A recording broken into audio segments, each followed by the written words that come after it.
Salam dan salam sejahtera. Kenapa takut DP? Jawabannya, takut tak boleh cari makan. Nah, jadi kenapa saya kata takut tak boleh cari makan?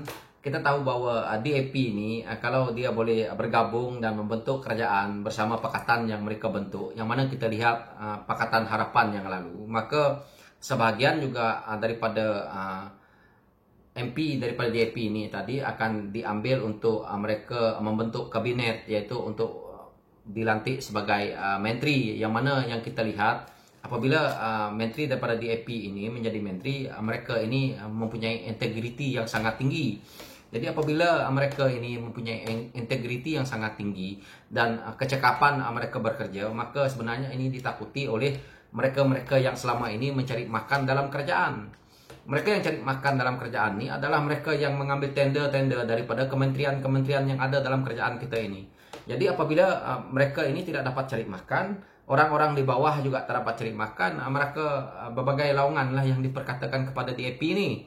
Ini tujuannya sebenarnya untuk proses kita punya integriti dalam kerajaan, dan juga untuk proses kita untuk mereformasikan kita punya sistem, itu adalah bagus.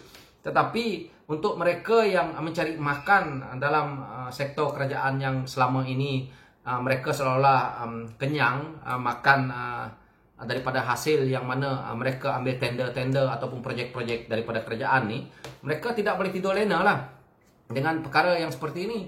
Ini sebabnya. Dan kita tengok laungan-laungan yang mereka laungkan selama ini, apabila mereka bentuk kerajaan yang ada hari ini, kita lihat ketirisan amat jelas berlaku. Ternyata hari ini, dan kita tengok hutang-hutang yang mereka buat, duit yang dibelanjakan, kita rakyat kadang tak tahu ke mana, berbilion-bilion dah keluar. Nah, ini adalah satu bentuk yang kita lihat hari ini bahawa kenapa mereka ini takut dengan DAP. Kerana kita tahu bahawa DAP ini majoriti daripada MP mereka adalah daripada keturunan orang Cina. Nah, jadi apabila mereka ini Cina, mereka terbiasa dengan bisnes dan kita susah nak menipu. Itu satu part. Yang kedua juga, mereka tidak akan mengambil orang-orang yang contohnya orang yang nak ambil tender ataupun ambil projek ini, jika integriti mereka ataupun kesesuaian ataupun kualiti mereka melakukan kerja itu tidak sepenuhnya, maka mereka akan di-reject. Kita ni sebenarnya suka mengambil projek dan suka Alibaba-kan lagi, dan kita mengambil keuntungan daripada atas angin, orang kata. Ini adalah sifat yang saya lihat, yang mana saya sendiri pernah duduk di jabatan kerajaan ini, dan saya tahu tender-tender ini, dan saya juga terlibat dahulu.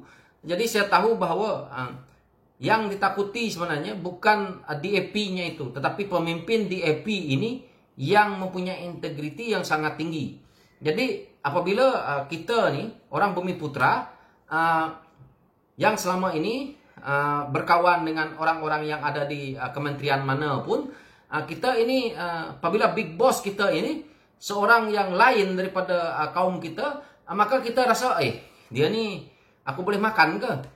Jadi apabila perkara ini berlaku, maka mereka menyusun strategi untuk cuba menjatuhkan pimpinan daripada atas, tetapi mereka cuba menabuh fitnah di luar, yang mana kita lihat di media sosial yang ada hari ini, mengatakan bahawa DAP ini begini. Tetapi hakikatnya yang merosakkan negara kita ini adalah pemimpin-pemimpin yang ada hari ini, yang memegang tampuk pimpinan ini.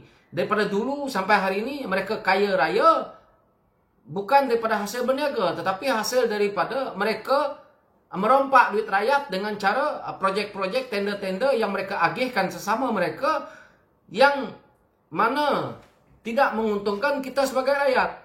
Jadi laungan untuk mengatakan DAP ini parti resis, parti komunis, ini adalah propaganda mereka untuk mereka tidak jatuh daripada kekuasaan mereka, dan mereka terus nak kekal dan merompak sehingga kita tengok hutang negara bertimbun-timbun.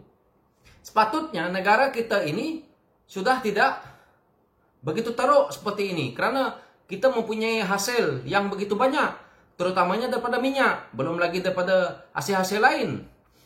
Tetapi kerana ketirisan, kerana orang yang memerintah negara kita ini semuanya gagal, dan mereka ini juga rakus dengan nak ingin kaya dengan segera, maka segala bentuk penipuan, bentuk keborosan, kerakusan mereka lakukan demi tembolok mereka sendiri. Yang rugi kita rakyat. Ini sebabnya lowongan DAP ini tidak bagus, tidak baik. Ini semua ada. Ini pada pandangan saya sebagai rakyat. Dan kita tahu bahwa kita ini apabila dapat proyek, ingin dibantu oleh sesama kita Bumi Putra, apabila dapat proyek pun di Alibaba kepada orang lain, sehingga kan mereka yang tukang ambil proyek ini tidak pandai sampai ke sudah, tetapi orang yang ambil proyek ini berujung dia yang lebih mahir dan dia mempunyai ilmu walaupun penghasilannya tidak banyak. Tetapi kita yang ambil daripada awalnya ini tadi, Alibaba kepada orang lain, kita tidak mendapat kemahiran. Malah kita akan kerugian karena kita tidak dapat mewarisi ilmu perniagaan. Sepatutnya ini adalah digunakan untuk kita terus memajukan bangsa ataupun kaum Bumi Putra yang dilaung-laungkan selama ini. Kita lihat berapa lama Barisan Nasional yang dipimpin oleh UMNO memerintah. Berapa ramai usahawan kita yang berjaya mereka naikkan. Tidak banyak daripada sektor government, daripada sektor-sektor yang sepatutnya mereka memberi keistimewaan ini tidak banyak. Karena mereka mengambil keuntungan sebagai orang politik yang mana mereka berada di tampuk pimpinan yang begitu lama. Keuntungan daripada Alibaba yang mereka lakukan. Jadi hari ini yang susah adalah orang yang bernama kaum Bumi Putra yang dimaksudkan selama ini yang dilaung-laungkan, tetapi benefitnya tidak kepada semua Bumi Putra yang menyeluruh.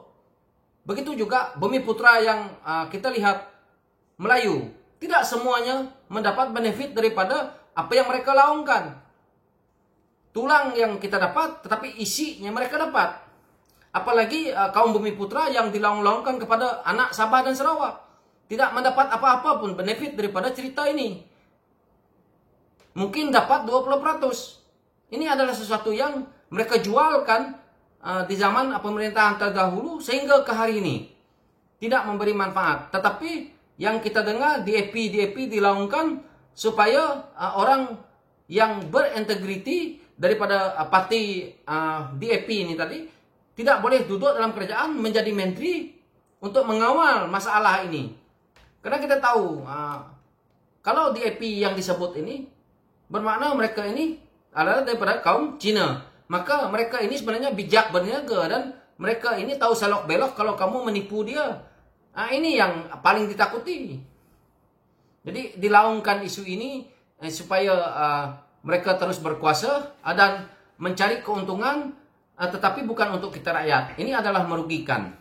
Inilah sebabnya mereka laungkan DAP ini dan membenci DAP ini karena mereka takut tak boleh cari makan. Apabila mereka tak, karena kita ini mencari makan hanya dengan memegang tampuk pimpinan kerajaan. Ini hakikat. Berapa persen kita orang nih yang boleh berjaya berniaga? Rata-rata orang Bumi Putra tidak boleh berniaga. Bukan saya kata semua. Tetapi kalau yang kaya raya kebanyakannya bermula daripada ambil projek daripada kerajaan. Ini yang saya buat research saya sendiri. Tidak ada yang membuat kerja itu daripada hasil titik peluh mereka betul-betul. Bermula daripada bawah sekali. Jarang. Mungkin ada, tetapi mungkin dalam 10% ataupun tak sampai 10%. Rata-rata yang saya tanya, yang saya lihat, itu siapa punya projek? Wah, dia punya bangunan ini, bangunan itu. Mereka kata, wah ini Datuk nih punya. Wah ini dulu di projek nih. Mereka bangga. Saya kadang-kadang dengar, dalam hati saya lah. Kamu nak banggakan. Saya dah tahu. Sebab projek daripada kerajaan. Saya juga pernah lah kerja dekat kerajaan. So saya tahu lah sedikit. Tentang pembelian, tentang bagaimana kontrak tender nih. Jadi tak payah bohong lah di sini. Jadi saya tahu ini semua. Bahwa kita ini sebenarnya masih bertongkatkan dengan kerajaan. Jadi sepatutnya kita dah berdikari dan kita sepatutnya bergerak ke negara maju. Kita gunakan keistimewaan yang mana kerajaan cuba untuk membentuk kita sebagai orang Bumi Putra ini supaya berdikari. Jangan berharap daripada kerajaan. Begitulah juga kita punya anak-anak. Dididik untuk sekolah. Apabila ditanya Anak besok nak sekolah, nak pandai, nak dah besar, nak kerja apa? Ada ceritanya kerja cikgu, jadi polis, jadi pegawai ini, pegawai itu. Bukan begitu.